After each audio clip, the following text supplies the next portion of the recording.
Hello, my name is Daniela Lerma and this is Sofia Cuevas, and today we're going to be analyzing Nick Sheff's case study. And the movie we decided to do is Beautiful Boy.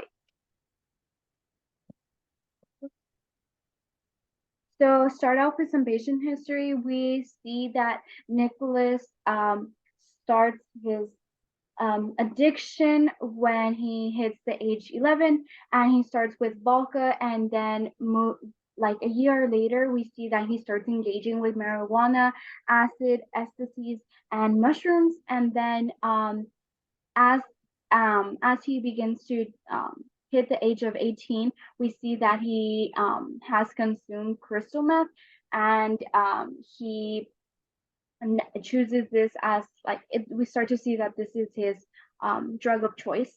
And so with this in mind, we see that he overdoses 3 times, one being in San Francisco where his dad lives, and actually 2 times where in San Francisco, and the second time it was in New York.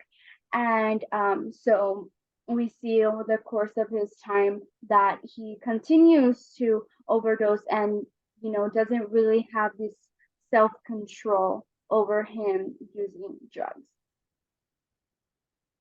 For the diagnosis, we found that Nicholas suffers with substance abuse, and a lot of times people that suffer with substance abuse also have depression, stress, anxiety, fear, and substance abuse is the overindulgence in or dependence of an addictive substance. We also found that he suffers with bipolar disorder, and bipolar disorder, you have 2 phases. You have the depressive phase, which you experience symptoms such as low energy, low motivation, and loss of interest in daily activities. And we can see this in a majority of his journal entries where he says that his world is kind of black and white, and with drugs, it's multicolor. We can also see that he goes through manic phases, which during these phases you have high energy, reduced need for sleep, and a loss of touch with reality, which we can see in his interactions with his families. A lot of times he looks kind of like he's dissociating and isn't really himself. And so we move on to culture text in the film. And so, is this disorder diagnosed in all cultures? This disorder is diagnosed in all cultures, but in some cultures, it is not given, each individual is not given as much love and support as Nicholas did, because as the film evolves, we see that he has this tremendous support from his mom and his dad. They just want to find a way to help him, but not in all cultures it's like this. We see that sometimes people are just so parents are ignorant about the topic and don't really know how to give that type of support to the to whoever is experiencing this substance abuse. And what stigmas are associated with this disorder? In our culture, the stigmas in our culture that are associated with substance abuse disorder would be that the individuals are weak and have no goals. So in our culture, this is how the individuals are portrayed to some people, which is not true at all, because um, people that are well off and are educated and have a seem to be a well-suited life sometimes may be involved in substance abuse, and sometimes you might not even know because they have such a great life, but these things can just happen to anyone. So for the evidence, what are 2 symptoms that your character displays? We can see that he goes through depression and also doing things that on drugs that he normally wouldn't do. In the movie, we see that he steals from his parents in order to get funds to support this drug addiction for him and his friend. And we also see that he steals from his brother, taking his savings and just stealing, which is out of character for him. What is one symptom that your character did not display? During early childhood years, like 11 through 13, we see that he was the captain of the water polo team and he was doing seemingly well in school. So we didn't really think stress was a big factor until later in life. And so we move on to treatment.